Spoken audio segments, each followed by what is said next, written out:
Narito ang isang maikling buod ng kwento tungkol sa paglikha ng sangkalupaan, batay sa salaysay ng aklat ng Genesis sa Biblia.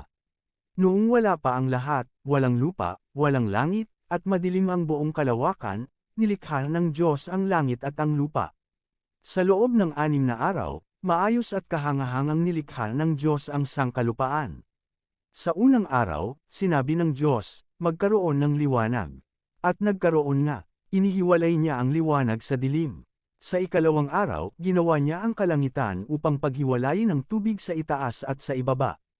Sa ikatlong araw, pinatubo niya ang lupa, mga damo, halaman, at mga punong namumunga. Sa ikaapat na araw, nilikha niya ang araw, buwan, at mga bituin upang magbigay ng ilaw at magtakda ng panahon. Sa ikalimang araw, nilikha niya ang mga ibon sa himpapawid at mga isda sa karagatan. Sa ika-6 na araw, nilikha niya ang mga hayop sa lupa, at sa huli, ang tao, lalaki at babae, na kanyang nilikha ayon sa kanyang wangis. Binigyan niya sila ng kapangyarihang mamahala sa lahat ng kanyang nilikha. Pagdating ng ika-7 araw, natapos ng Diyos ang kanyang gawain, kaya siya'y nagpahinga at binasbasa ng araw na ito bilang banal.